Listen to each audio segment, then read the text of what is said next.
really what catapulted me into this in a very serious way was a series of events that I had in 2007, which were a series of kind of in-your-face UFO experiences.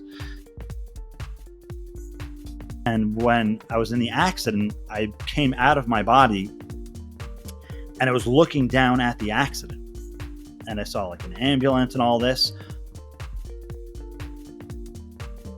All of a sudden, I get what you can call a telepathic lock-on, right? And I heard a voice say, "Come outside." As soon as I get past the trees, I look up, and less than 100 feet in the air, I see what looks like a hexagonal UFO. They said, "Who's here?" I said, "Just come outside."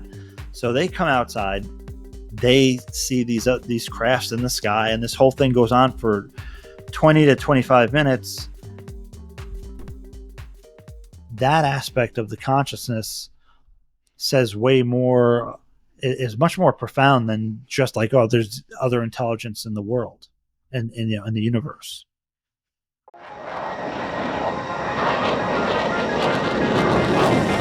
Chris Lehto, welcome to Lehto Files.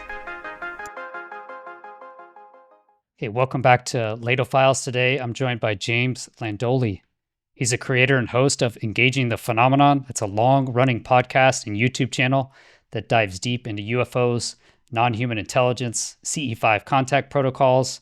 He's actually had direct personal experiences with the phenomenon. So we'll talk about contact, consciousness, and what it all might mean for humanity going forward.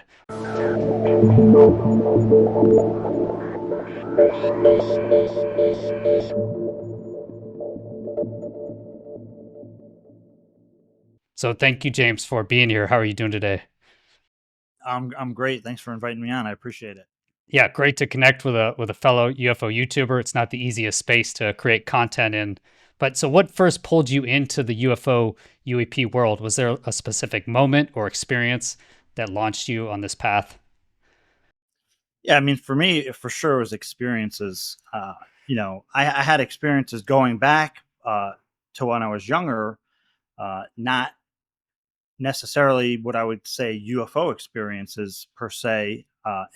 And later on down the line, I realized, though, it could be connected. But really what catapulted me into this in a very serious way was a series of events that I had in 2007, which were a series of kind of in-your-face UFO experiences. And it was at that point where this kind of became a mission for me to be involved in this work. So I'm sure you've talked about these before on your show and other podcasts, but can you give just a brief synopsis, I guess, or what's the most impactful event? Sure. Again, when I was younger, I had experiences like out-of-body experiences and even entity experiences, but at the time I didn't consider them UFO entity experiences. They were more like shadows, but there was a very high telepathic quality to it, like very directly. And that was kind of frightening. But because of those experiences, I was always interested in these kind of subject matters: consciousness, metaphysics, and around the age of 18, I began meditating and practicing qigong and Chinese martial arts, that kind of thing, some of the yogas. And by 2007 is when I had this kind of series of really in-your-face experiences. And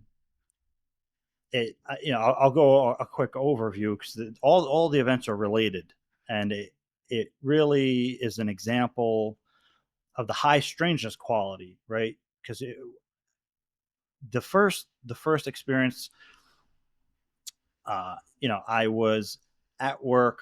I was working an overtime shift, and a worker had said to me, "Hey, did you hear about the UFOs in Mexico?" And I didn't hear anything about it. So I thought it was weird that he had asked me, because he's, our kind of conversation was, "Hey, how's your family? What's going on at work?" kind of thing. Nothing that, goes into UFOs or anything weird. It's very, conservative individual. So I thought that was weird, but I just brushed it off, and I went home, and it was an overnight shift. So I went home and I went to sleep, and in when I went to sleep, I had this crazy, vivid dream, and in the dream, I wake up, or I become aware in this dream, and I'm driving down one of my old neighborhood blocks, and there's a UFO like right above my car, and it's in a dream, right? And it's like this orange plasma electric pulsing craft, and I'm driving and I can't get away from it, and I'm like super reactive for whatever reason. I'm just trying to get away from it, and I can't. I'm driving and speeding and trying to get away, and eventually I can't. And like after maybe 2.5 minutes of this in this dream, I wake up out of my dream, and I wake up and it's the afternoon now, and I'm kind of collecting myself. Like that was kind of weird. But then one of my family members walks in the house, and the first thing they say is, "Hey, did you hear about the UFOs in Mexico?" So now I'm like, this is now it's starting to like come together, because I wasn't even thinking about the guy saying that and my dream connecting yet. That even hadn't even dawned on me because I just woke up. So when they said that to me, I was like, screw this. This is like some kind of weird thing, right? I was just like, I don't know, this didn't make sense. So I walk out of my house and I decide like, oh, I'm going to go to the Chinese place down the street and just like collect myself basically.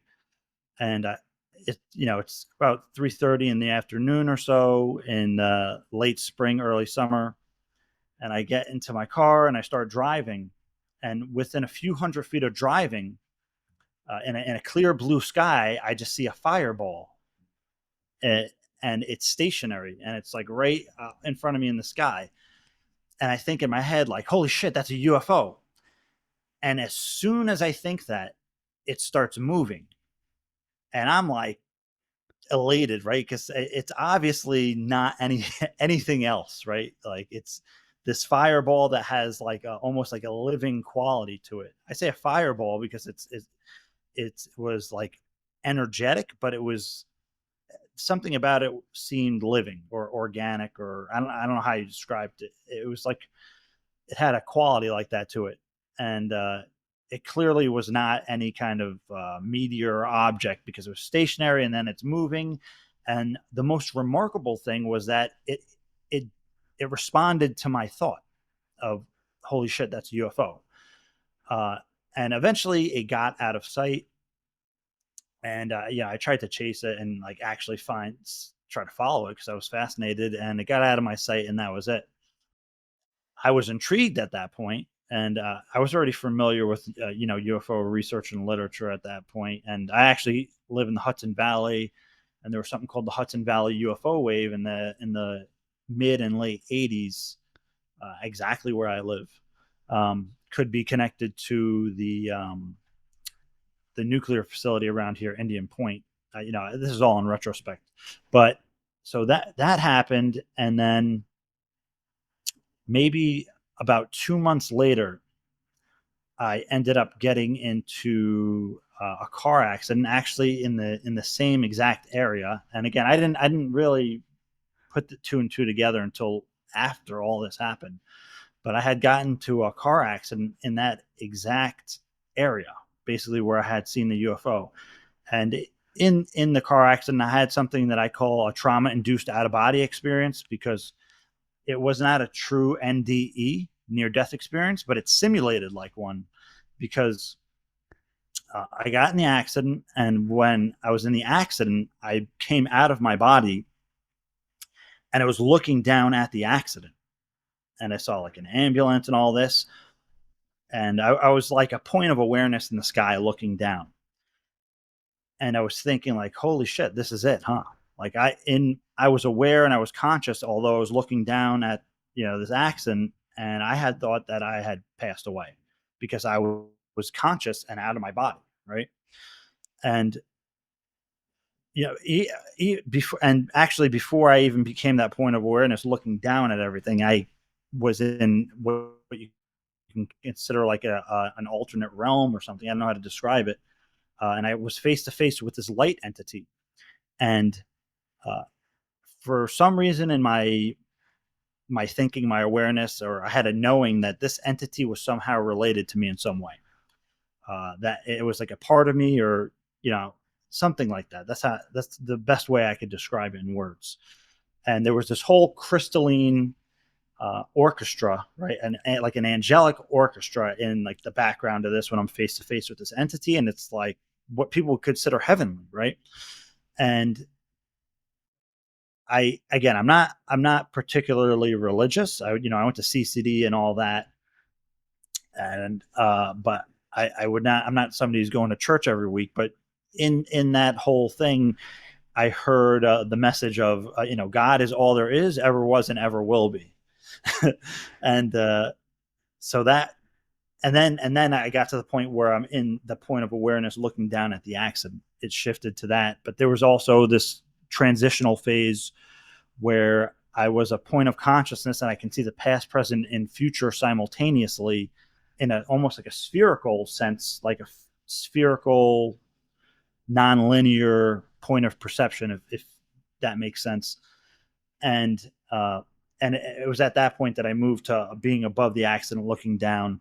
But when I was looking down at the accident and I thought I had passed away, I was like in a complete equanimity, um, where it didn't matter. Like there was no regret, no remorse, no contemplation. No, there was no like, oh my God, I didn't do this, or oh my, I'm finished, or like it was. I was totally cool with it, like at total ease. Um, and I wouldn't say euphoric, but there was like a mild euphoria, but like again, equanimity, complete like blissful indifference. And then all of a sudden, I just started going in, and boom, I'm right back in my body. And I wake up and I'm like, oh my God, I'm alive. I didn't put the pieces together, believe it or not, until a few years later. But the where I was looking down on the accident was the exact point in the sky where I had seen the fireball UFO. And again, that didn't click until I was describing the story actually to somebody years later, that I said, "Oh my God, that's actually where I saw the UFO, was my vantage point when I was looking down and after the accident." But it's funny because I had the sighting first, right? So that and I don't even know what that means. Like, what does that imply? But so the day after the accident, right? I'm just like, I get out of the hospital. I had a concussion, probably nothing major. That's why I call it a trauma-induced out-of-body experience. But I was just like totally, grateful to be alive. Basically, I felt physically different, right? And maybe it's because I hit my head in the accident. I don't know, but I felt like high vibrational, right? Like people talk about, oh, like your, raise your vibration. Like I viscerally felt different. Um, and I was just grateful to be alive. Like, wow, I really could have just died, right? And it really made me think deeply on that level. So, I get home, and later in the evening, I'm just cleaning my room, kind of just like, wow, like I'm happy to be doing these menial tasks because I'm alive and I have this opportunity, right?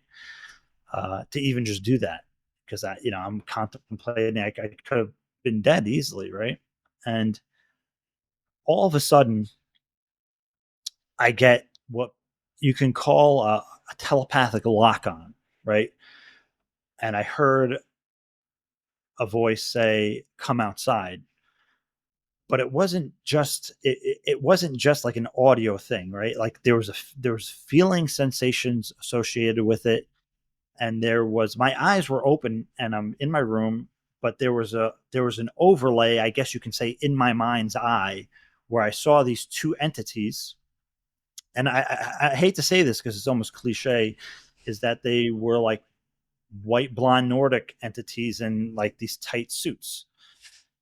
And I felt like an extreme level of connection to them, and there was this whole download that came with that, which I'm going to get into.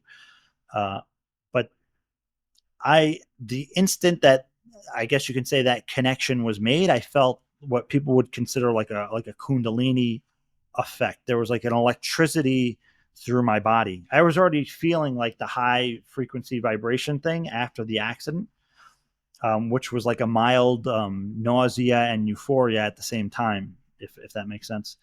And but this, when as soon as the thought and the download and the connection hit me, I guess you can say, I I felt like this energetic Kundalini effect in my entire body. And so I'm that said come outside, so I'm running outside, and I already knew what was going to happen, basically, in the sense that these entities or these beings were here, whatever you want to call them. So I run outside, and there's some trees, so I have to get past the tree so I can look up into the sky. But before I can even look in the sky, I hear like a low hum. It's like very bassy. It's like vroom, vroom, and every time it pulses, I can feel the vibration or electricity in my body, along with this Kundalini type effect, and this merged consciousness with these entities, right?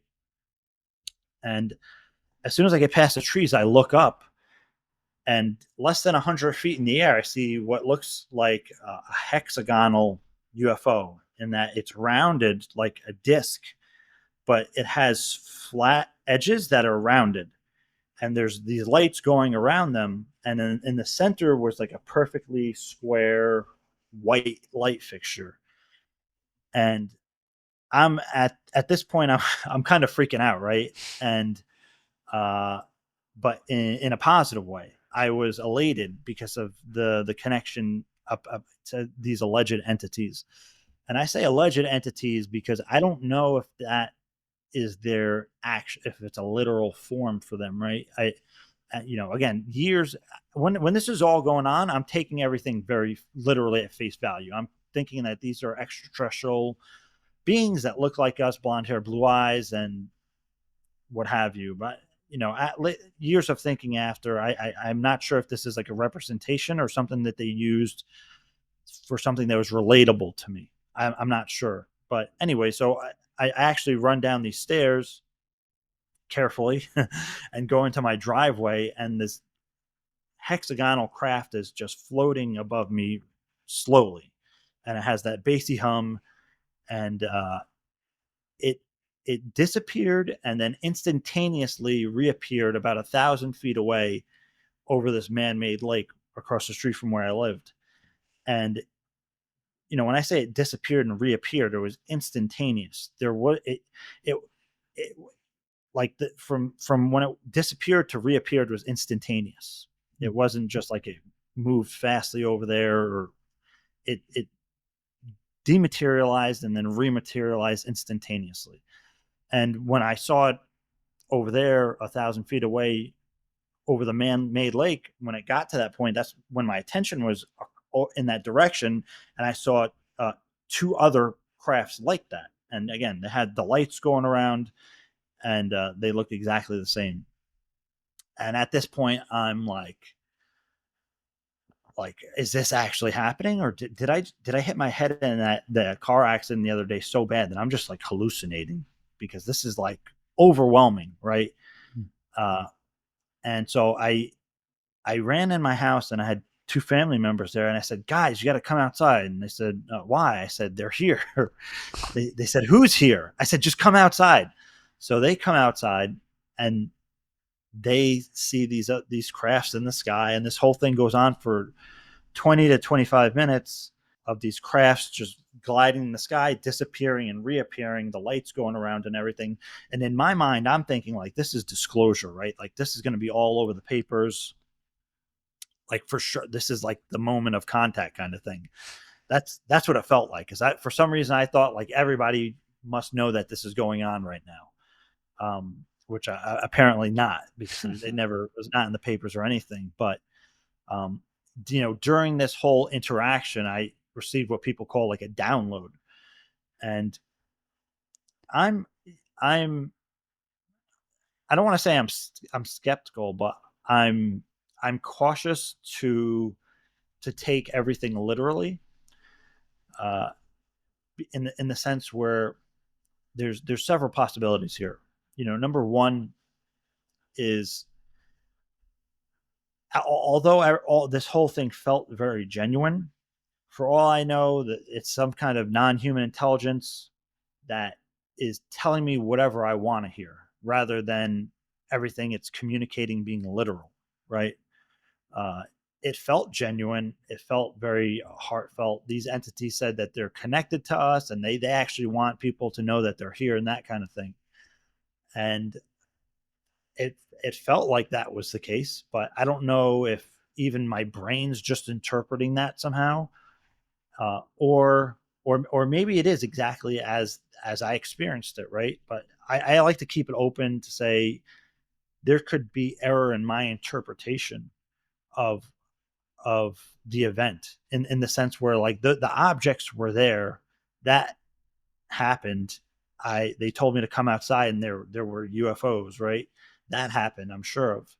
But when it comes to experiencers and receiving messages and then taking those messages literally, there's always I always have questions, because everybody gets all these different messages, and there's these different beings, and I don't know if there's different messages, and are they just different beings, or people interpreting it wrong, or it's being filtered through our own biases, right? So I always come back to question if all that, like the communication or downloads, should be taken literally at face value, or there's just error in interpretation. So when after that series of events happened is when I just was like, I felt obligated, in a sense, to participate in the UFO subject, and with my experiences kind of being my guide, right? Because that's what I know for sure, and that's what I can move forward with. So when I was hearing about the consciousness stuff, like, I to me, that's what made sense, because that's what I had experienced. And shortly after that, I ended up finding CE5, and I really liked the idea of CE5. To be quite honest, I heard Stephen Greer talking, Dr. Stephen Greer. I found a disclosure project, and I'm like, who the hell is this freaking? You got all these military people, and then there's just this random doctor, right? Like, what is going on with this doctor guy? So I looked his work up, and I found CE5, and uh, what took me was that the way that Dr. Stephen Greer was describing contact is exactly how I had experienced it, and I had not heard many people talk about contact that way, as to that point. And this was about 2008. 2008, that I actually found his work. But again, the most important for me was the idea of CE5, because when he was describing CE5, I'm like, oh my god, why didn't I think of that? Right? Like, all my experiences had this consciousness element, and you don't have to just be a bystander. You can actually go out and initiate interactions if you want, using something like CE5. So at that point, I got very involved in the CE5 community. I created the first CE5 social networking groups, and I connected with and went out into the field with hundreds of CE5 field workers, uh, over the course of some odd years. And I was practicing CE5, like, super intently, because I wanted to better understand my own experiences, but also participate in that conversation to the best of my ability. And it kind of matched my experience in that, again, these entities were talking about, they wanted people to know that they're here and whatnot, and they're related to us, and all that. And I thought, you know, even if I were to tell people this kind of thing, some people might believe it. Some people, even if they believed it, like, what can they really do with that? But the idea of CE5 is like, I had the realization, like, to have that kind of transformative quality in your consciousness of like, what, this is real. You kind of, having the experience is really what does it, not reading a book or seeing a documentary, although that can be compelling. Um, when you know that UFOs are real or non-human intelligence are real matter of fact, through direct experience, that has a transformative shift in your awareness, and very much akin to what the great late Dr. John Mack called the passport to the cosmos. Okay, wow, man, that was amazing. And I don't like interrupting, when people are thinking back to their experience. But yeah, right away, we were talking before I hit record, and I was talking about, yeah, if you do UAP investigation as a job, it's very difficult to look into it, on your free time as a hobby or whatever. So I said, yeah, in my free time, I don't spend a lot of time looking into UFO stuff, but I do look into NDEs. I have like the secret addiction. Before I go to bed or something, I'll see some NDE YouTuber or YouTube channel, and I find it really interesting. Especially after I interviewed Leslie Kane, and she, after her UFO book and her investigations into UFOs, she started looking into surviving death, and she wrote an amazing book, Surviving Death, and then she did the Netflix series. So I do have a secret hobby, if you will, of looking into near death experiences. So I thought that right away was really interesting of your story about how you basically went to that above 360-degree overhead view of the scene. And so you were unconscious at that time. Is that what happened? So that's the thing. I was not unconscious. My body was unconscious apparently, but my awareness was not. Exactly. Yeah. Yeah. And that's what they find with the near death experience. There's a lot of data where basically the person will be flatlined, essentially, where they have proof that there was no brain activity, but then the person will recount in the, afterwards that, no, I had this experience. I was above, I saw the doctor doing this, I saw that. So you had a similar thing, really, where you were aware. Yeah, and even with the near death experience, they see like whatever it is, the shoe on the roof of the Yep. hospital kind of thing. And yeah, Leslie's a close friend of mine, and I'm gonna actually talk with her on my. I have a newer channel called Exploring Higher Realities that gets a little bit away from UFOs and more into the consciousness side of things. But you would be surprised. There was a research study done. People have issues with the how the data was collected and all that, but it's called the free research. I think it's the Foundation for the Reality of Extraordinary Experiences, and then it became it changed its name recently. But Ray Hernandez started the organization, but it became the Edgar Mitchell Foundation because Ray Hernandez was working with Dr. Edgar Mitchell, who founded IONS, the Institute for the Study of Noetic Sciences, and that the there's a high level of correlation with it's not just like, oh, somebody has a UFO experiences and then somebody has like psi experiences or somebody has an NDE experience for whatever reason. If somebody has an NDE experience, which is a very small population of the planet, right? Uh, they there's a high correlation that that individual is going to have a UFO experience as well, and vice Mm. versa. So there's been studies on that, and it's a fascinating correlation, and I think it has to do with the opening of somebody's awareness, right? I think whether once you have a UFO experience or an NDE experience, it opens you up to a broader, you know, range of reality. Basically, they say we only perceive, a fraction of reality, like less than 5% of actual reality, because that's what our brains are designed to filter out information that doesn't affect our survival or whatever it is. We don't see ultraviolet and infrared and much more than that. But I think once you're, again, whether it's through like intensive meditation, if somebody has like even psychedelics, right, or near death experience or UFO encounter or some kind of spontaneous psychic experience, it opens the aperture of your awareness up to what people would consider subtle realities.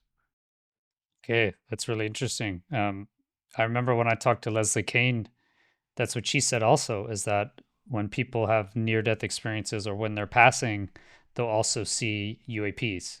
And even when people see UAPs, they'll sometimes, or I don't, maybe often, see ghosts, if you will, or dead relatives or something.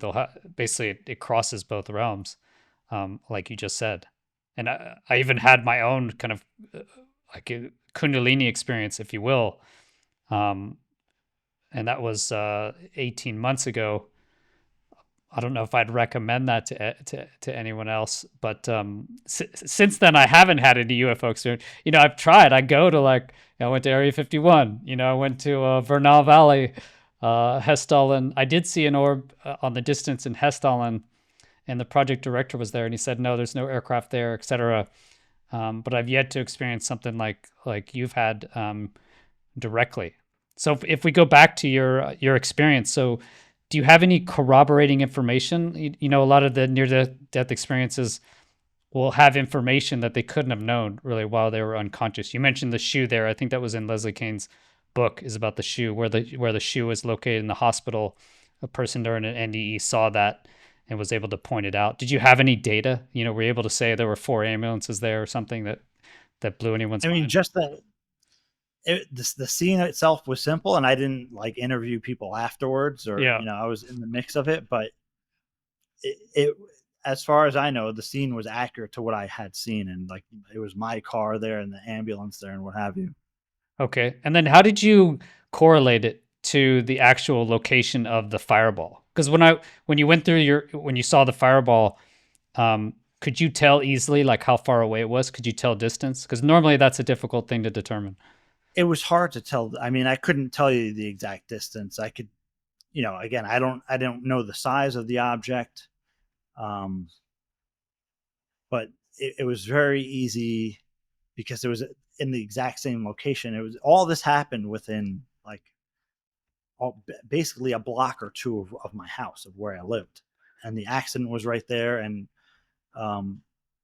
again, when I saw the object in the sky, it's from the exact location where the car accident was.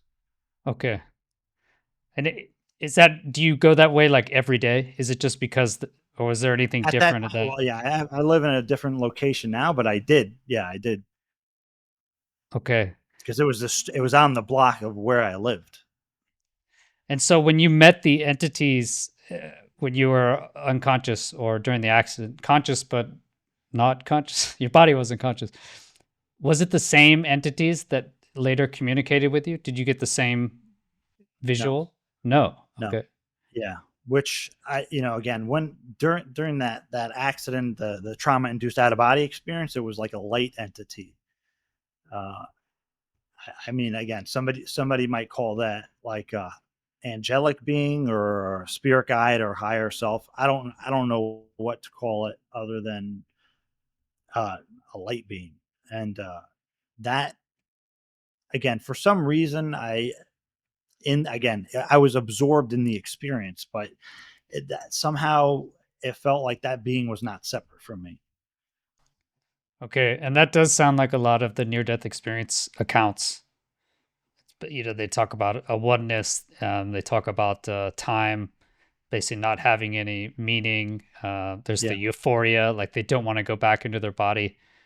Did you have any feelings like you didn't want to go back into your body? There was not even there was not a resistance to that. Because I, in that sense, I didn't have time to consider it. I was not, I, in my mind, I didn't even think that I had the option to do that. Right. For some reason that didn't come up. And, I was basically cool with whatever would happen.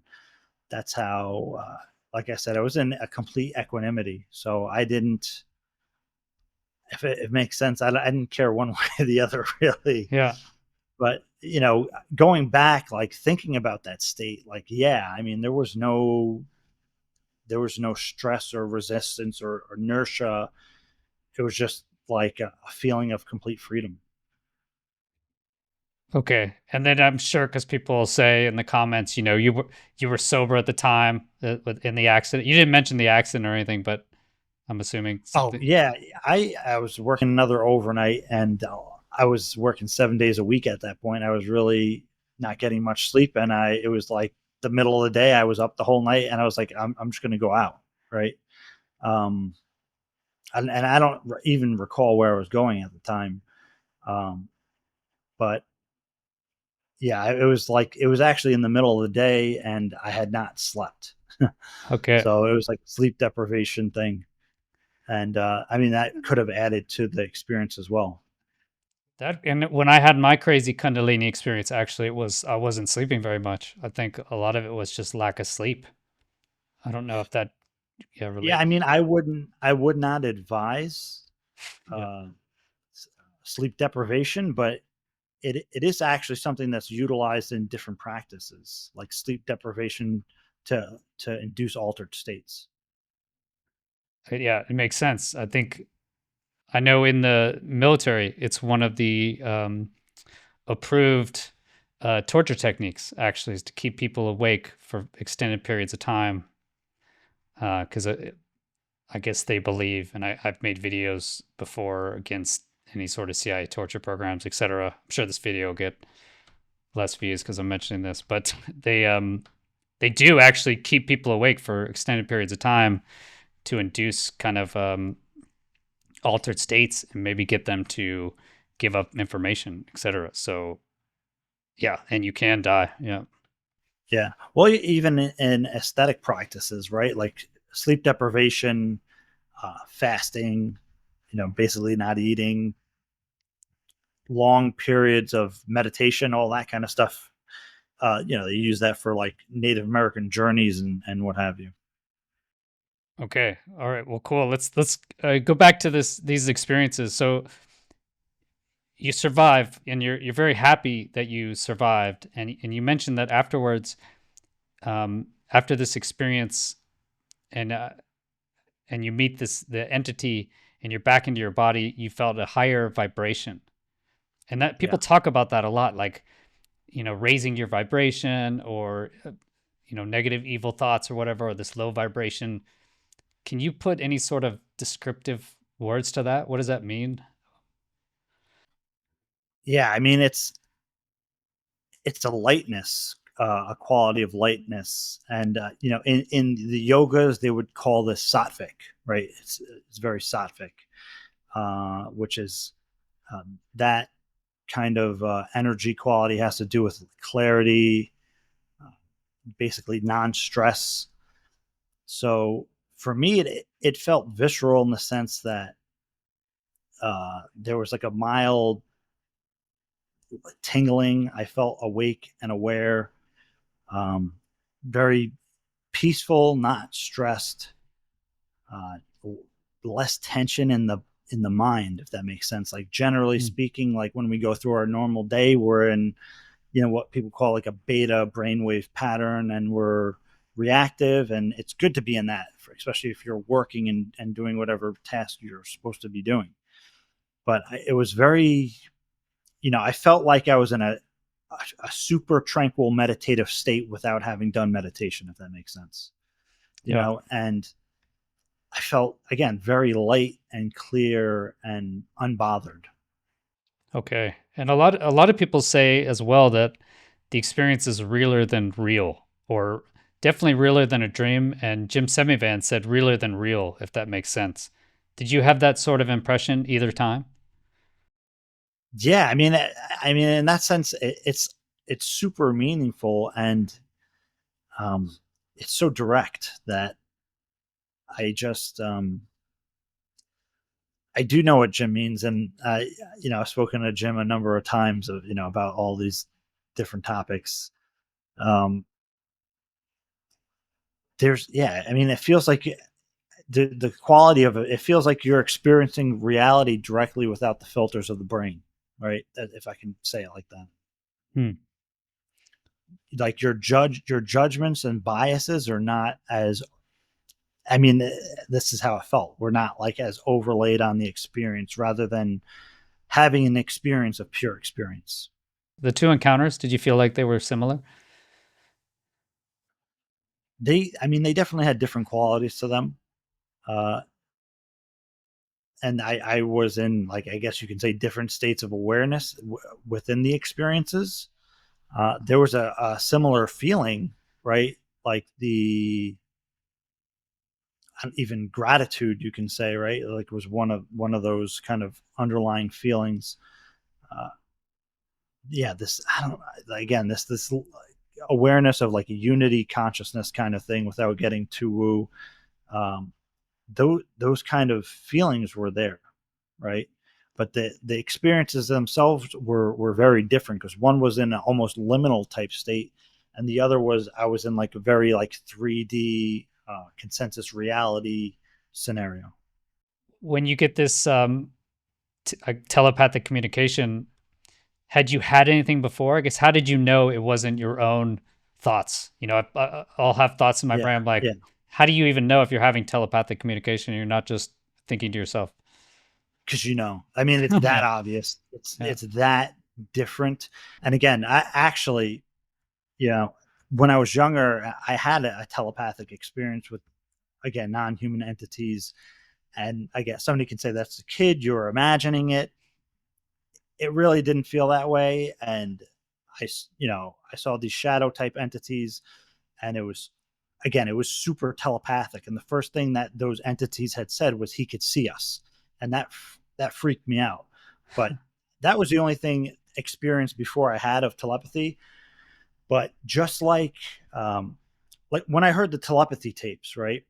The way that the people in the telepathy tapes are describing telepathy is exactly how I would describe how telepathy happens. And it's more, again, it's more than just an auditory thing. It wasn't just like I heard a voice or words, right? There was this entire complex comprehensive I don't know, like a merger of consciousness, right? It was not just like there was no question in my mind that it was going on, if that makes sense, right? Like I hear my voice in my head all day, every day when I'm thinking things. This was a magnitude different in order. okay, that's great to hear. Because that I'm glad that clears up a lot of questions.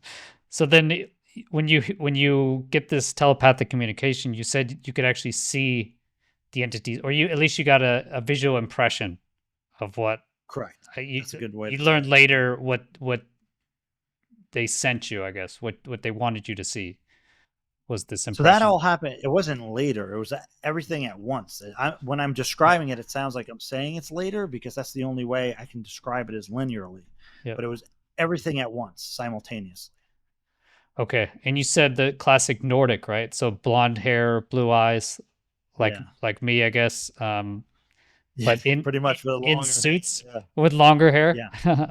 Yeah. Okay, they had long hair. Okay, They that's why had I'm longer growing hair. it out. There was a male and a female, and like this almost lightish blue gray, uh, typical like spacesuit kind of thing that you would see in depictions of Nordic ETs.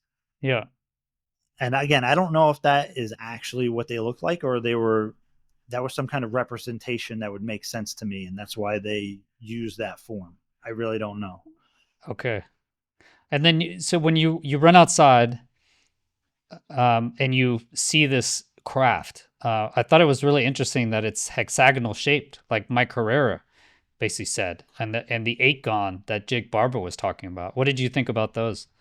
Or So they describe that as an eight gon. In my experience, this was in 2007. I say it was like a hexagon because I didn't count the sides, right? yeah, But it didn't seem.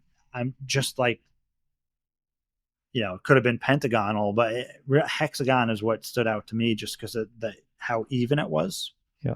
Hexagonal, and it was round and it had the flatter edges. So I don't, I have no way to relate what I experienced to what they had seen. I don't know what to make of that.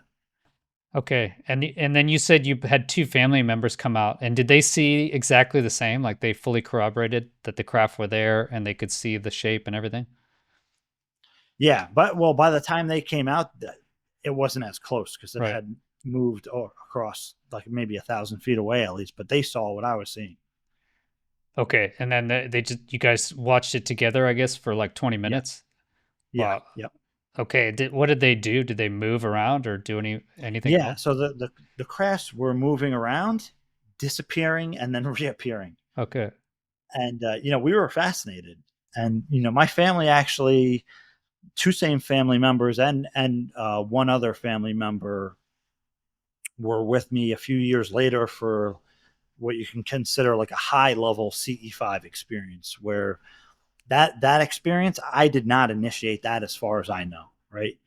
If people want to get into some kind of deeper like soul contracting, I have no idea, right? I didn't in my conscious awareness, I didn't intend for those experiences to happen, but they did.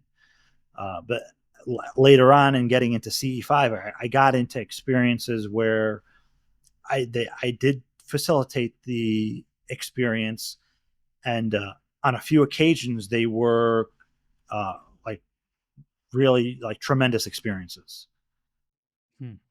So it And sounds those like, family members, oh, yeah, if your yeah. family members participated, it sounds like I'm assuming here that this event had some effect on them as well. Well, so the funny thing is the like one of the pretty tremendous experiences that happened during CE5, which like generally speaking, with CE5, it's I found that they're not as kind of in your face as people having a spontaneous experience, right? When non-human intelligence or the phenomenon decides to just do what it does and interact with individuals per se. But that's not to say that like a CE5 experience can't be completely incredible. But during that CE5 experience, it was me and somebody else, and it was just the two of us doing the CE5, and it was actually their first CE5, and they, I, because they had no like prior training, I was telling them like, listen, don't get your hopes up. I don't know, you know, how, cause in my mind, I'm thinking they're not that experienced. But, uh, so I didn't want them to have high expectations. So I said, we'll do this whenever. And the way the other family members were kind of there as witnesses again. They were not participating in the CE5, but again, they were here for another experience, regardless. Okay. And so what do they think? What's their views on the phenomenon? Oh, they don't, again, they don't like research or look into it, but they know it's real. They completely support what I do because they were there for those experiences, and they understand why I'm so driven uh, to do everything I do. And like to them, it's they don't think much about, like, they're not on a daily basis thinking about UFOs as far as I know, but they know it's absolutely real. There's no question to them. And the that C5 experience though, we were doing the CE5 around like 9 p.m. at night, and we did about a 20-minute CE5 meditation and process. And again, I didn't have high expectations, but when me and this family member, we got out of the room, it was dark in the house because my other two family members were watching a movie. And as soon as I stepped out of the room, they said, "Hey, somebody's taking pictures outside, like in the house or something." So I said, "What do you mean?" They said, "There's flashing." And right after they said there's flashing, I saw the flash come in the house. It would look like lightning. So I'm like, not sure. I'm not at that. When I saw the flash, I'm like, is that lightning? Because the light came in and like it lit up the whole room for a flash of a second, like lightning would. And so I'm like, okay, I want to see what's going on. So I ran out, go to run outside, and I see another flash, and I had my laser pointer ready because this was a CE5. I was going to signal, right, and I don't advise people use lasers. I know I was using it, but again, lasers are not a joke. They're a safety issue. They're not a toy. I just want to put that in there as a disclaimer. Uh, but I went outside, and the one person who was doing the CE5 process with me followed me, and we go outside, and there was these two craft, or it looked like craft, like they like light orbs, whatever. They weren't like physical craft like the other ones I saw, but there were two crafts in the sky. As I'm trying to get this on like in here, and they were moving like this, and I flashed the green laser in the center of them, and then one flashed and then the other flashed. So I'm like, I was like, holy crap, right? Like, okay, that seems like something's going on here, right? It seemed like it was in response to our CE5, not like two random satellites, right? And from that point, like there was a whole like cascade of UFOs, if you want to call it that, right? Like the sky was alive with UAPs of all different colors, they're doing different things. People call these things like flash bulbs. So there'll be like a flash of light in a single spot. And, whether it's a single or a double flash, or it flashes here and then flashes there. There were lights in the sky, like a purple one here, a red one here, a green one here, what people call streakers, which it looks like a meteor or comet, but it's zigzagging in the sky. And, what people call power-ups, right? Like it looks like a satellite that's lighting up. And everywhere you looked in the sky, there was something different going on. And again, this was another event that went on for maybe 25 minutes. Right from the start, this is going on. And again, I went into my house and I got my family members. I said, you guys got to come out here. And at this point, they knew I was doing CE5 and stuff. So I said, I just did a CE5 and there's some stuff out here. And they came out and they were seeing all this. And for whatever reason, during this event, I did have another like Kundalini type effect. And just in the yard, I saw yellow orbs almost in like the structure of a pyramid, if that makes sense. And like they were in the yard, because this was in my backyard. So this was another incredible event, mostly because it was a CE5 and I was not expecting this kind of response. Number one, because the person that was doing it with me was a beginner. This was their first CE5. And also because it was so in your face, and all the things that were happening in the sky. Again, this is going on for 25 minutes, and everywhere you looked, there was something going on. And this is another event where I thought, like, somebody else has to be seeing this because it's so incredible. And if I were to count the UFOs that were there for that 25-minute period of all this going on, it would have been hundreds of UFOs.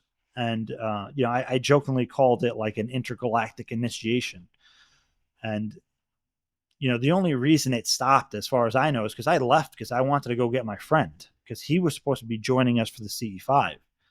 So I'm like, I got to go get my friend Dave, because he's the one who does CE5 with me on a daily basis at that point. So I wanted him to see this. And even as I'm leaving, I'm seeing like the streaks, like as I'm leaving my driveway.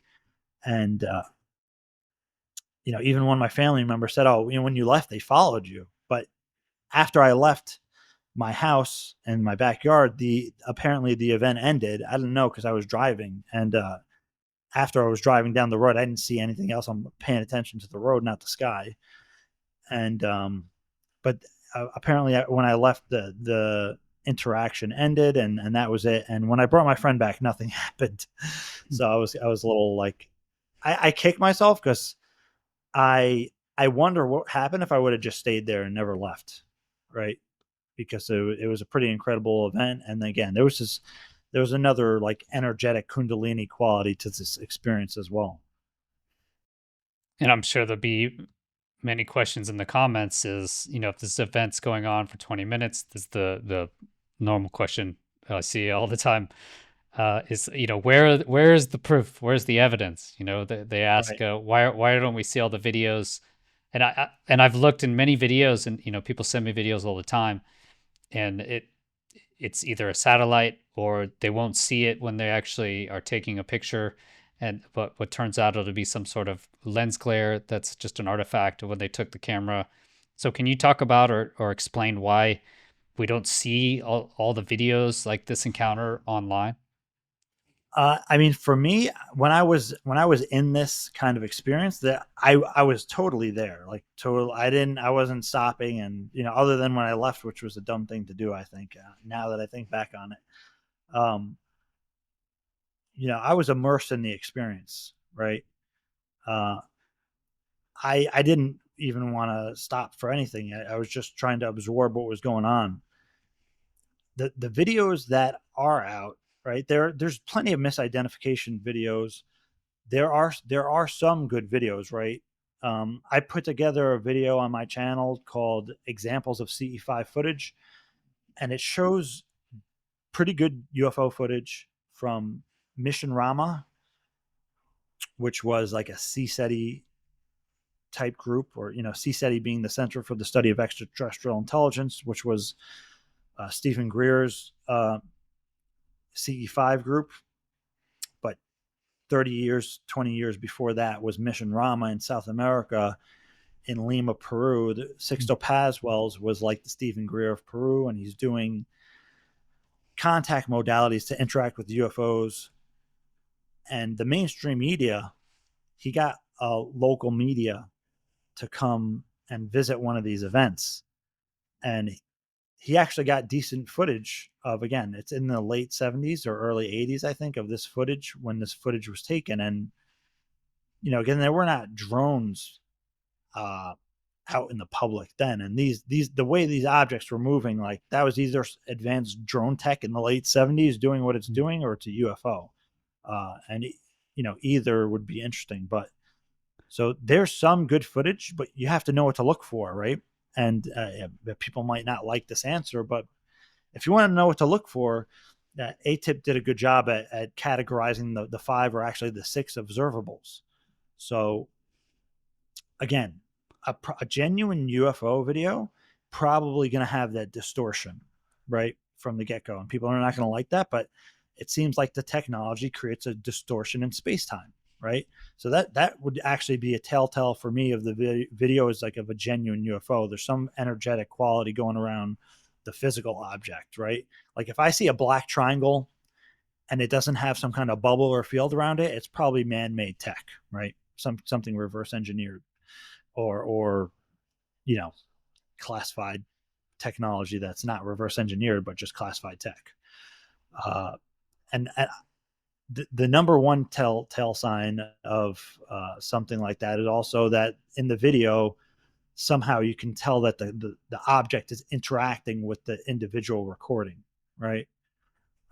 So there are such videos, right? And again, it's years ago now, and the technology was not great. But Dorothy Izat, I think, is an extraordinary case of somebody who was having these kind of interactions regularly, and she recorded a lot of it in pictures and videos. And I absolutely do not think that she faked the video, right? And there's really interesting video footage there, right? There's other video footage out there that, again, nobody's ever debunked the Turkish UFO case. That's an extremely odd one. But there are a ton, like probably 90 to 95% of the videos out there are misidentifications. And even people who go out to do contact work in CE5, when you first go out there, everything's a UFO, right? And I understand, like, you're excited, whatever, and it's usually brought on by a genuine UFO experience. But most people are just not familiar with how much is going on in our skies, especially nowadays, right? Compared to decades ago. We have like Starlink and satellites and drones now. It's probably become way harder to discern, right? You can use applications, but there's always going to be room for misidentification. Another question I get, and I thought while you were telling your experience, is if the NHI wants us to know about them, why is it so difficult to find any sort of evidence for them? Couldn't they just come on our TV or show up on the White House lawn, et cetera? Why don't we have more overt shows of them? Yeah, that's a great question. And again, I always leave room for error in translation in the message I received, and I put message in quotes because, again, I'm open to it being a misinterpretation, or even Um, I don't think, again, my experience seemed positive in many ways, but I don't. If there was a non-human intelligence, they can make me see or feel whatever they want me to, right? Um, as Jim Semivan, I'm sure would point in that direction with his background and his experience was not as pleasant. But I don't know the answer for that, and my own impression is that they're not going to force their reality on us. That we have to be open and willing to their presence, right? It, they've done, or seemingly there's been different UFO events that were more public. I mean, if you consider the Fatima incident, right, in Portugal, where thousands of people saw UFO, this tremendous UFO, and the Phoenix Lights, or the Hudson Valley UFO wave, even right here, where for almost a decade, hundreds of people were pulled over on the Taconic State Parkway to see this huge boomerang craft. Hmm. I don't know if that was non-human intelligence or some kind of. I mean, I don't know why you would showcase some kind of classified technology like that and just put it out in the media. But if that was a genuine event, right? There's been the Stevensville event in 2008, right? There's been major UFO events where there's been mass sightings, and to the extent I can only speculate that non-human intelligence wants us to be aware without forcing their presence on us, right? I mean, some people will say that doesn't make sense or scrutinize it, and it makes sense to me. And it does seem like that non-human intelligence does interact with people, right? Selectively, or for whatever reason. But there are such events, and even again, it's not just ideological, because some of these events have physical effects, right? So that we know that it's going on. Uh, so I don't truly know. I can only speculate, and I'd say they don't want to force their presence on us. Um, but I mean that's an easy excuse for trying to make the that idea resonate. And so you've been an experiencer for, multiple decades and investigating it, really looking into it, talking to all these people, running a podcast. What what did what do you think of Jake Barber's account on what came out? And why do you think, if true, why would the government keep it secret at such high costs? I mean, Jake Barber's account is extraordinary in a number of ways.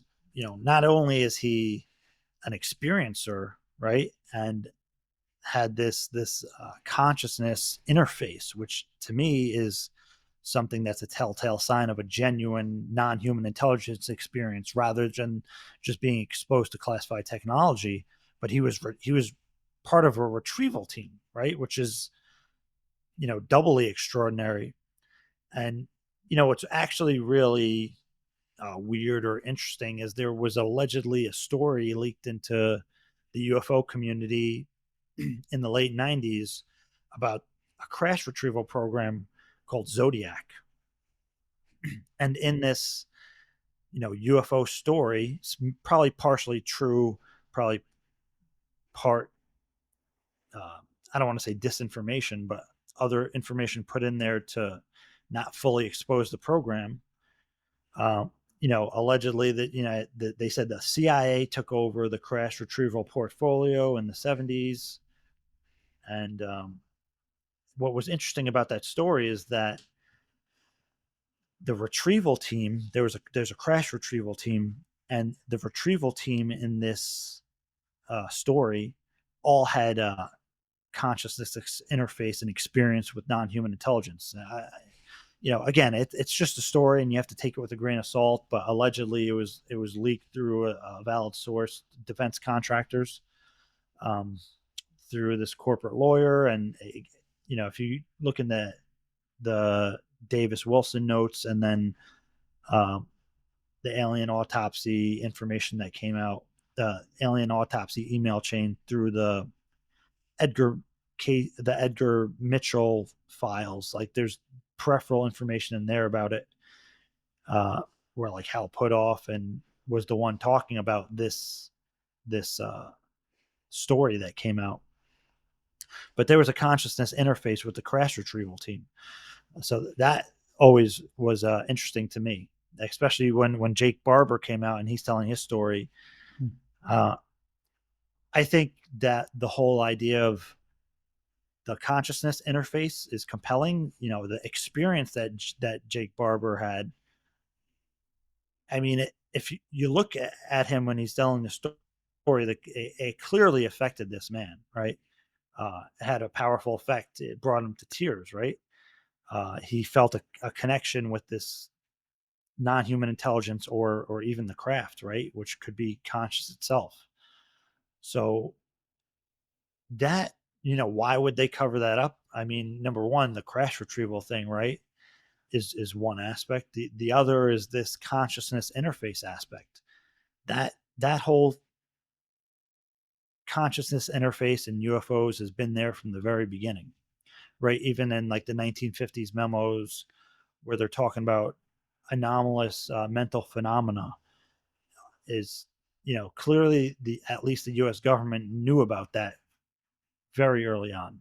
And if you get into the Phil Corso story, Phil Corso is talking about how the being itself seemed to be part of the craft or part of the technology, where the being's consciousness seemed maybe somehow to interface with the craft. So there's like threads and breadcrumbs that have been there for decades. As far as Jake Barber himself, it seems to be that he was where he said he was, at least, and doing the job he said he was. So that seems very credible. The whole thing about the psionics, I'm glad that came out in a more public way. It probably in some way people feel that took away from the story of the actual crash retrieval, but I'm glad that he told the story as he knew it, and I'm glad that aspect is being looked into in a more serious way with psionics, the cognitive human interface, because I think that's with that part of the phenomenon, you're getting closer to the root of the whole thing. And did you have any experiences after your, initial the sighting with the craft, with the multiple craft? Did you have any direct in your face type experiences again? So the other experience I told you, which was a CE5, Yeah. Was pretty in your face and direct. Although none of the craft seemed like metal, right? I had orbs within a few feet of me, and this whole, again, electrical thing through my body. So that was very direct, and that was in 2010 or 2011. And at that part, it's hard to differentiate because in 2008, 2009, I started CE5. So at what point does it become that you initiated it, or now the non-human intelligence is engaging with you intermittently, right? Because there's been plenty of times I had interactions after that, but all of those ones that were really in your face, like the one with the metal objects and stuff like that. The one in 2010, 2011, again, was really kind of in your face in a different way. It was overwhelming. It was a different kind of experience for sure, just because it didn't have the exact telepathic download quality, although there was a similar one, but it definitely not as direct.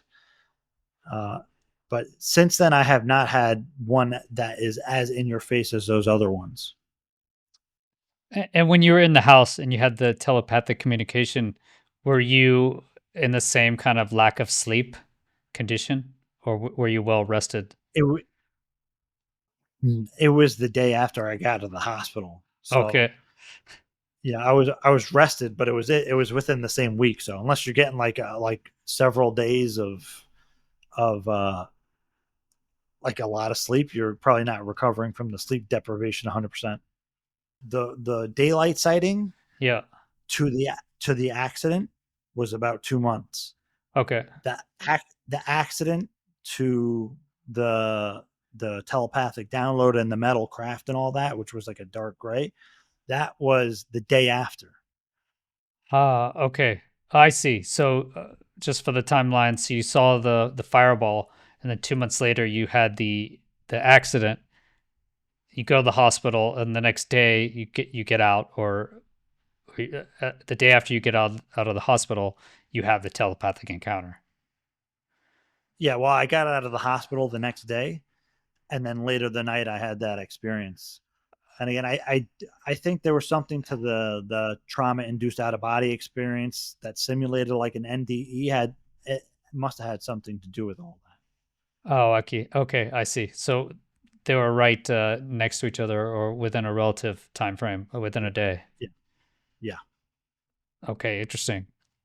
And so now you've been looking into the subject for many years now, over or almost 20 years since that encounter.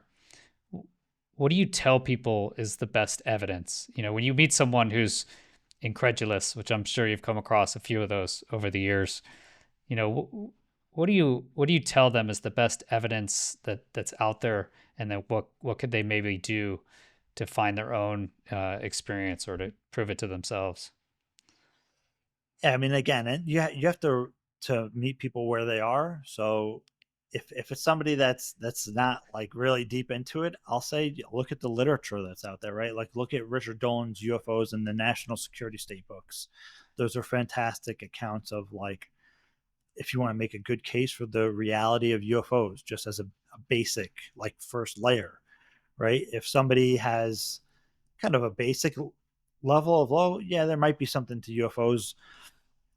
You can look at like the whistleblower testimony, right? Which is not just within the past few years, right? For decades, there's been people coming that have been going on the record about this, right? And some are more questionable than others, and maybe some are intentionally put out there by the intelligence community to muck things up, right? Like there that does exist, but you know, to the extent that an individual is actually going to go out and do a CE5 is probably like a much lesser percentage of just trying to make a good case for the reality of UFOs. So it's like, to what level are you trying to, I would never try to persuade anybody to do contact work that wasn't willing or that didn't have their own inclination to do so. Because again, you can have a completely positive contact experience and it can still be disruptive to your life,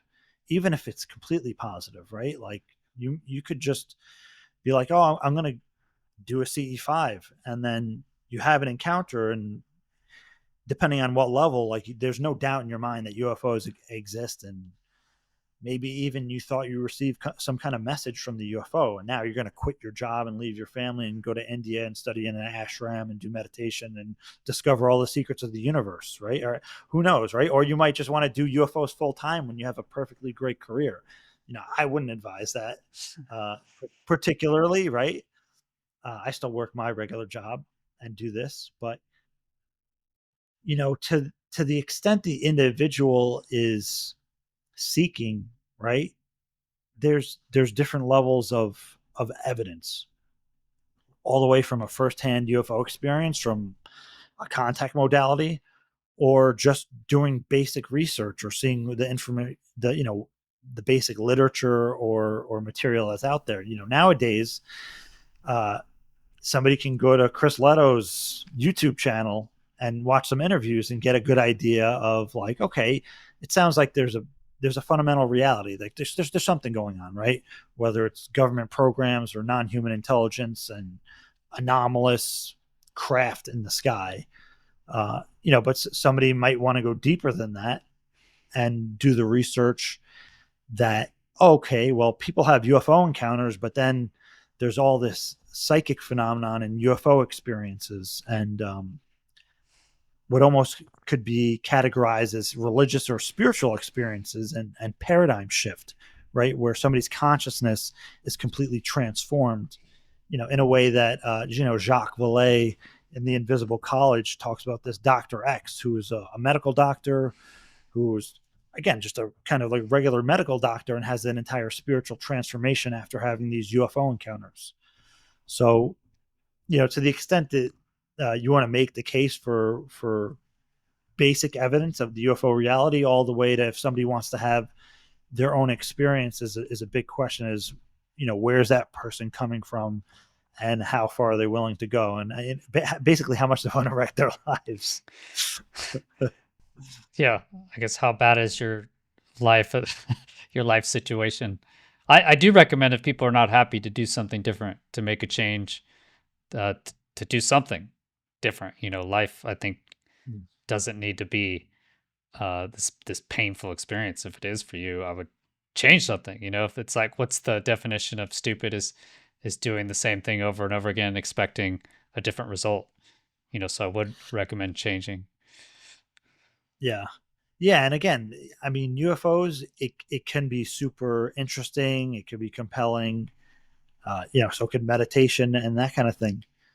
But there is also, we talked about, like, oh, if you're going to do UFOs full time, it could drive you a little crazy, just because there's intentional disinformation that's seeded within the subject itself, right? So you could drive yourself a little crazy if you're just doing nothing but UFO research, because some disinformation is just there to provide a steady stream of confusion. And I've been practicing meditation, I guess, now for 3 years, and I've noted benefits. Definitely, you mentioned feeling more clear, less tension, less stress, etc. Do you think, for people that do want to attempt some sort of contact, do you think meditation is the right avenue? I do. So the way I would talk about that is, you don't have to be an adept in meditation to do contact modalities, but it's certainly helpful in a lot of ways. Number one, it helps you get into the state of consciousness or awareness that I think is productive to actually having successful contact, or with contact modalities, but also to have a level of discernment, right? Say if you are getting impressions of whatever kind, if you haven't been practicing meditation a lot, you might have more questions of, where did this thought come from? Is it my own thought, kind of thing? Like, what is this impression and what do I do with it? Meditation is going to help you be more discerning and less reactive. So there's a number of reasons why I would recommend meditation if you were interested in something like contact modalities or CE5. But in a general sense, I'd recommend meditation to anyone in a general sense, anyways. Right? It's like an exercise for your mind. Yeah, I would as well. And you don't need that much. For me, 10 minutes, if you can do it consistently, I think is enough. And I've heard even less works. I think it's more consistency is the issue. Consistency is absolutely the key. And whether you're doing 10 minutes a day or 20 minutes a day, there's all different levels. I mean, you can do meditation for stress reduction. You could do meditation for like really high levels of concentration if you're doing jhanic practices, right? Or samadhi type experiences. So there's different meditation practices which will heighten your senses in different aspects, depending on like what path of development you're going on with meditation, for like an open awareness or a more deep concentrative type as well. And so you've dealt with experiencers, at least I know you've investigated it through your channel. I'm sure you've talked to many experiencers on your own podcast. What do you consider of the negative experiences? I'll get a lot of comments from experiencers who are really, seems like, suffering from the encounters that they're dealing with, or at least they firmly believe that they're dealing with. Do you think disclosure could possibly help that? Is there any motivations for why you're doing this to try and present information to help disclosure, or is it to maybe help these experiencers? I guess what's your thoughts on that? Yeah, I do think that transparency is important, that being one of the reasons, right? I mean, and I spoke to Jim Semivan about this as well. It's like, who are you, not Jim, but like whoever's gatekeeping or withholding this information, to have the world look at these people like they don't know what they're talking about just because you don't want to disclose the information. Like these, if anybody were to have a right to disclosure, I mean, I think everybody does, but for experiencers especially, right? It's like, you're denying their experiences to them. And often experiencers will struggle with their own psychology, thinking like they have to question it. They know it happened, but there's still a part of them that has to question the consensus reality of the government saying this never happened, which is uh, which is insane, right? That they would have to even feel like that. Uh, I don't want to I don't want to make the associations to all these other things, but that's like telling somebody like racism doesn't exist or rape doesn't exist, and you have people who have experienced that and it's deeply affected them, and you're telling them it doesn't exist. That's absolute absurdness. Um, so I think transparency is important. Definitely. So these people, because once there is like some kind of disclosure, now you have to take all these accounts seriously, but also you can provide resources for these people, right? Like who do these people talk to, right? And in a way, I guess it would be validating for people who have had such experiences, because it's almost like they've had their reality denied, right, in a consensus way, and now you have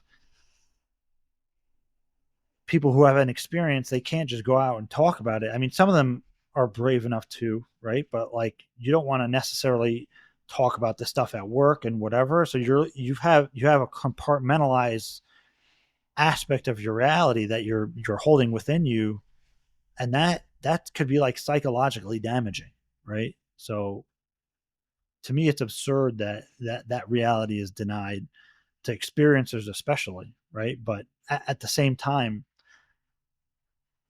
without transparency, it's like we're living in like on flat Earth. Like you're literally hiding an aspect of reality that's fundamental to our existence. From you're withholding that from the people. I think that it's detrimental, in my opinion. So you're a proponent of disclosure because you think in the end it's detrimental to humanity and our system in general. I mean, just there's a lot of ways you can explore that conversation, even if you're just looking from like a functional government way.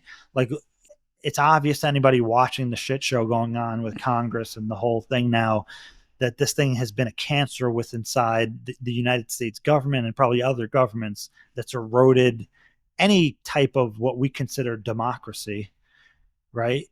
And oversight and normal functioning government. The whole, that that's a whole conversation within itself. At the same time, like we need UFO disclosure and transparency, but at the same time,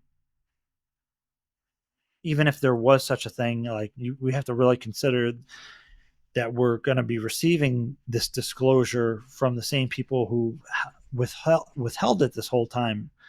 So even if there is like a kind of disclosure, everybody, nobody's guard should be let down, right? People still have to have a sense of caution to whatever information is being disclosed, because I'm skeptical to the level of disclosure that we're going to receive and what the intention is behind it, right? Like, are we going to receive disclosure because it's the right thing to do, or are we going to get disclosure because there's some kind of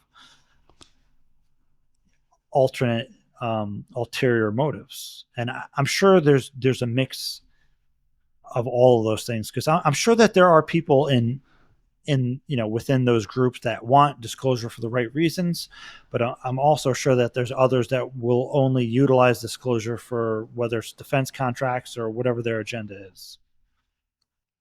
Without a doubt. And I receive a lot of comments from after the Jim Semivan. We mentioned him a couple times. After that interview, is people, sincerely distrust anyone who had worked in the government before. When Lou Elizondo came out, you get so many haters against Lou Elizondo because he's counterintelligence, which he was. You get Jake Barber. So many people came out against him because he says he was actually red teaming. He went to collect information at Stephen Greer's disclosure event in 2023, and that's how he saw Mike Herrera. But Mike Herrera's testimony changed his mind. You had Jim Semivan, right? He was in the CIA for 34 years. I get those comments a lot. Once a spook, always a spook. So you really highlighted this tension between if the government is hiding these programs, the crash retrieval programs, it certainly appears that way, then the only people that are going to really give us that information as whistleblowers will be people that were in the program, right? So how can we get any trustable information or information that we can consider credible if it's from the same people that are coming from this organization that has been withholding the information for so many decades? I don't know. Do you think we can trust any of these guys? I think that they're like, just at face value, they're people just like us, right? There's people within the government that are experiencers. So the first things first is they're people, right? Like I would never aim to dehumanize anybody. There's to the extent that you understand their function and their role, that's something that you have to keep in mind. You have to evaluate whatever information comes forward, and I mean, what else can you do, right? Like, I don't think Phil Corso was some kind of psyop. So there's going to be different people with different intentions, and you just have to try to judge, evaluate, and validate whatever you can of whatever information comes out and is available. I think that like good information stands the test of time. Of course, we can only have patience with that. So, ultimately, I've heard people say that disclosure has to come from the people, and to the extent that can happen, great. I don't know to what extent that can happen. Ultimately, and my friend Ryan Robbins will often point this out. People call him, he's UFO Jesus, post disclosure world. The phenomenon could end disclosure tomorrow, right? Like ultimately, the phenomenon is running the show as far as disclosure. Obviously, our government, United States government, or other governments could disclose, and even let's say whistleblowers or insiders, they only have compartmentalized information that they were exposed to, so they don't even have the full truth. Number one. Number two is certain whistleblowers or any whistleblower could be given certain information, particularly because they might come out with it, right?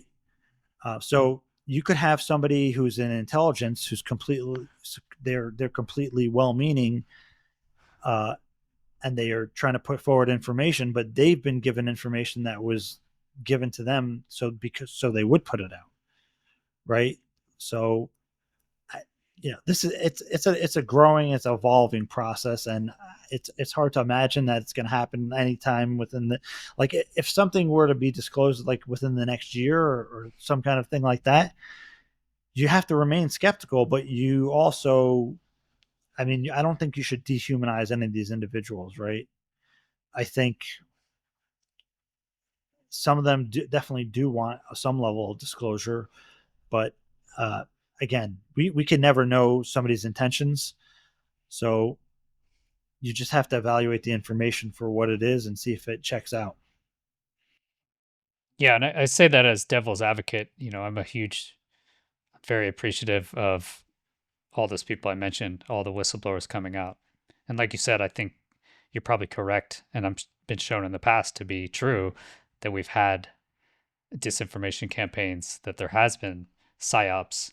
But I would argue that they're on little small cases. You have like Richard Doty, where you have small operations.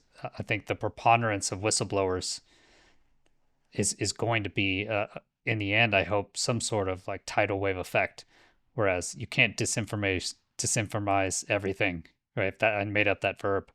At some Yeah. point, yeah, like you said, that it will endure the test of time. And I think, like we're finding now, we're finding serial killers, from 50, 60 years ago. Now they track them down, and because, their cousin went and got a DNA test. And so there's technology that they didn't know about at that time, right? They're clearing their fingerprints. They know how to clear the, to wipe the information clean based on the technology known at that time.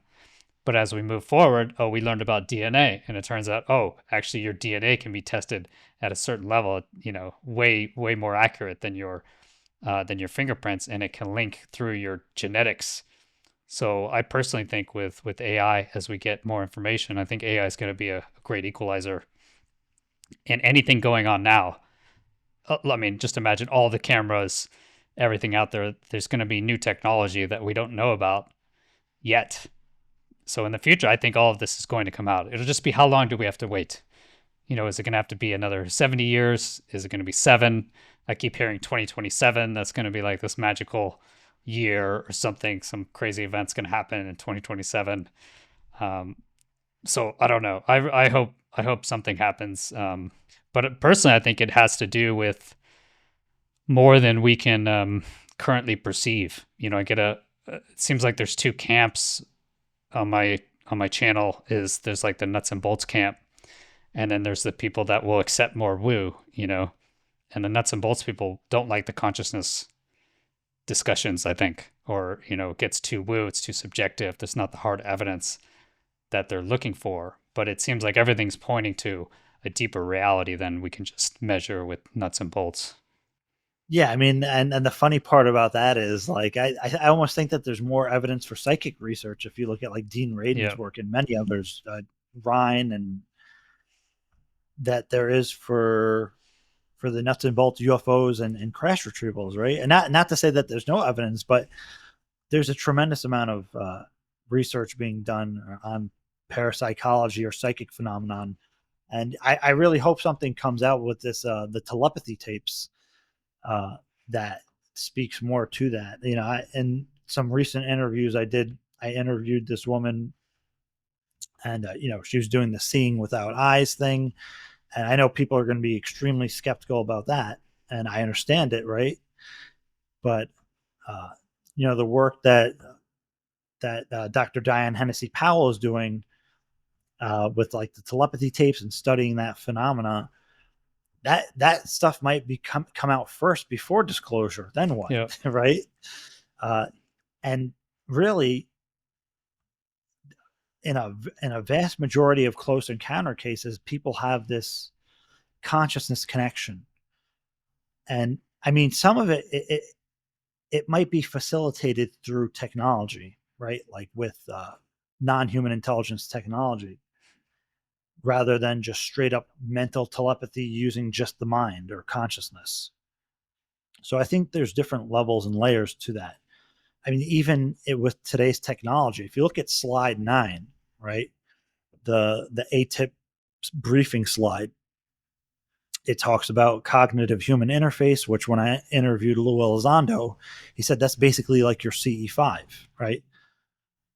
But on that slide, they're also talking about psychotronics and technology, or even mental influence over world leaders, right? It's talking about it in a specific way, but in the fine writing, in the fine print, it says that DOD already has these capabilities and they've been experimenting with it.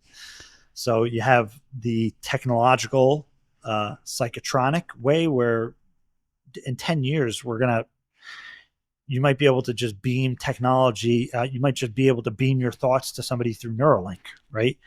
Elon Musk created like a patent called telepathy or something like that. but also the very like human innate quality of telepathy or precognition, or these different things that people experience during near death experiences. I think that both are fascinating, and I think that the consciousness, nature, reality aspect is kind of like the big takeaway from UFOs, right? Because the idea that there's UFOs, like there's a metal craft and there's aliens from some other planet or star system, it's fascinating, right? But we almost take that kind of idea from granted, via sci-fi, right? Like, would not be shocking to anybody, but that there's this idea that there's like these other dimensions and that time is not what you think it is, and everybody is intimately connected on a consciousness level, is a much deeper paradigm shift, I think. And even for me, when I had the daylight UFO sighting thing, right? Like, seeing the UFO in broad daylight was I guess like shocking and really cool and all that. But the part of that experience that blew me away was not seeing a UFO in broad daylight and maybe there's some entities there or not. What blew me away was the chain of events that occurred for the sighting to happen, right? Like, what does that even mean? How were these people telling me these things? And then I had this crazy dream and then I saw the UFO, right? Like, what the hell was all that about? So I think that aspect of the consciousness says way more, is much more profound than just like, oh, there's other intelligence in the world and in the universe. Yeah, I'm just finishing an edit on a video that'll come out before this one. So if you are interested in evidence for telepathy, then check out my last video. But it basically, what I found is the Gansfeld experiments, which is where one person imagines to try and pass information to another person, and they'll put the other person in a Faraday cage, etc. So no actual electromagnetic interaction should be passed along. But these have been done for many years, and you have many different studies. There's meta studies on it. But basically, there is higher statistical evidence up to 5.48 sigma for these telepathy experiments than there is for the Higgs boson, which was sigma 5.0. Also interesting is they call all these telepathy experiments pseudoscience, right? And they say that they came up with the actual statistical analysis was flawed because they combined statistics from multiple studies. Well, it turns out that the Higgs boson did exactly the same thing, right? To reach 5 sigma, they actually combined CMS and ATLAS, so two different experiments that didn't have 5 sigma, right? They had a 3.2 and I think a 2.6, something like that. But they combined these other two experiments together to create that 5 sigma proof, which 5 sigma standard deviations is basically statistical proof in physics that it's real. So that proved the Higgs boson to 5, used the same exact statistical analysis techniques for telepathy. You get a higher sigma, 5.48, and yet that's pseudoscience. And Higgs boson, they get Nobel Prizes and $50 billion total investment. And you mentioned there's all this money being devoted to psi experiments, and there absolutely is not. Like, I think annually it's less than $2.3 million, which is essentially pittance. If you look, for quantum computers, I believe there's over $2 billion a year, and there's zero practical applications right now for quantum computers. And just like fusion, it's been, we're 20 years away.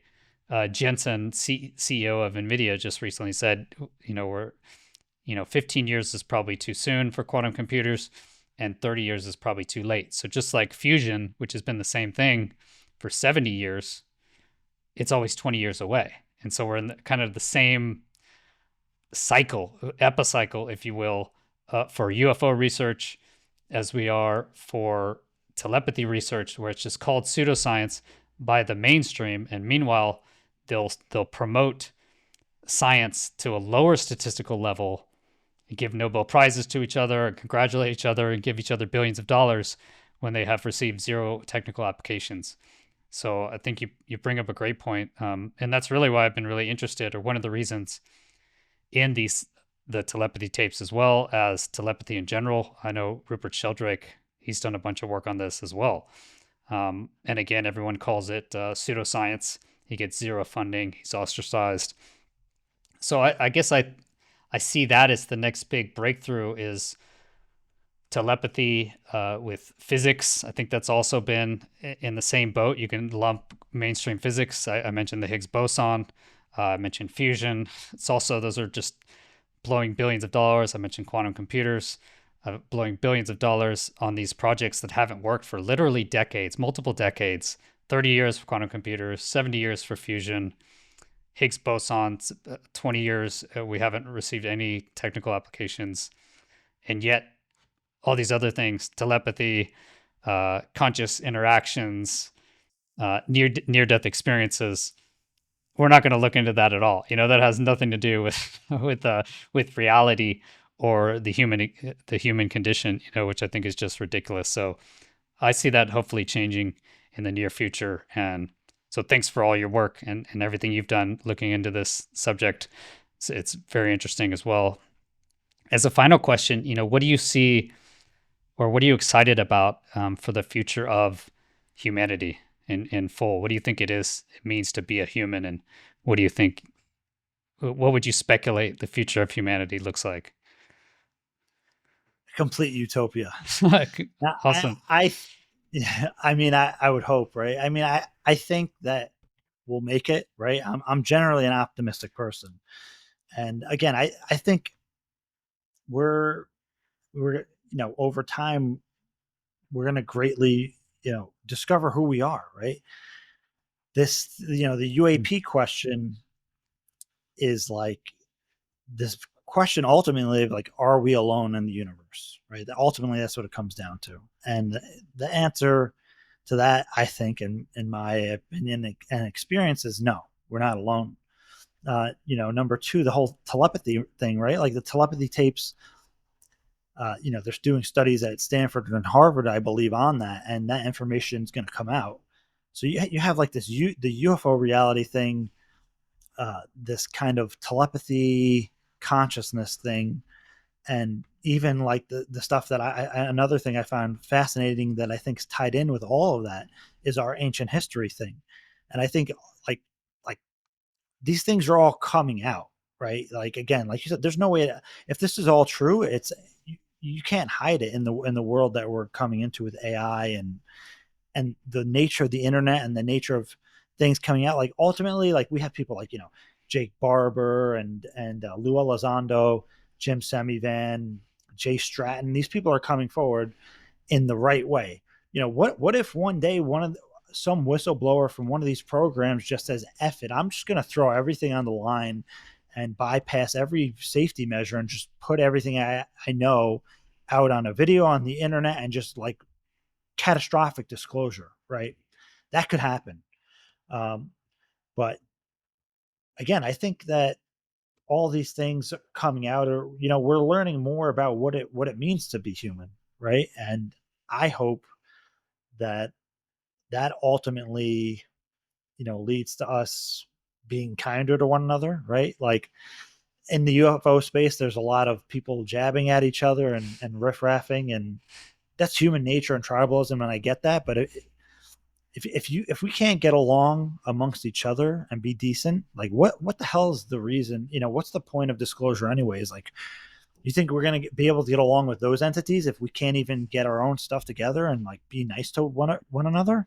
So I mean, I think just general decency and kindness towards one another is like just like basic humanity stuff. I mean, none of this other stuff matters if we can't do that, right? Like, what's the point of having 0 point energy if we're just going to use it against each other, right? Like, so my ultimate takeaway with that is like,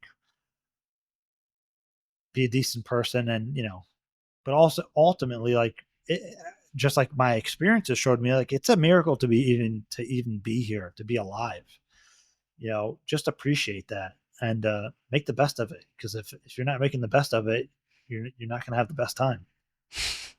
That's for sure. I think make a change. I will say one comment. You hear about this idea that everything is one, that we're all connected. And I tend to think if everything is one, then maybe we are alone. And that's what this Right. whole reality is. Maybe we're just tired of being alone. Yeah. And so we split, you split yourself. But anyway, that's just fanciful thinking, if you will. I dig that. But thank you so much, James. Thanks for your time. Please go and check out Engaging the Phenomenon. Anything else you want to say? You have a new podcast as well. Yeah, I do have a new podcast for people who want to go deep on the consciousness end of things and even into like meditative practices. I'm going to have meditation teachers on there of like how can you actually, if you're interested in consciousness, how can you actually practically get involved in that space, right? Through a regular practice or philosophy. And that's called Exploring Higher Realities. And that's like a new channel I have going right now. So again, that is me exploring the consciousness aspect of things without necessarily having to tie it to UFOs. A lot of people are on the Engaging the Phenomenon channel and podcast because it's coming at it from a UFO angle, but it doesn't always have to necessarily be that way. And again, I'm going to have Leslie Keene on soon to talk about surviving death, to talk about near-death experience. But unfortunately, we're not going to talk about UFOs there. So, not everything has to be UFO centric. I wanted a space where I can do that and focus more on whether it's spiritual development or consciousness development. Okay, excellent. Well, check it out then. Links are all in the description, and have a great rest of your day. Thanks, James. Thanks for having me.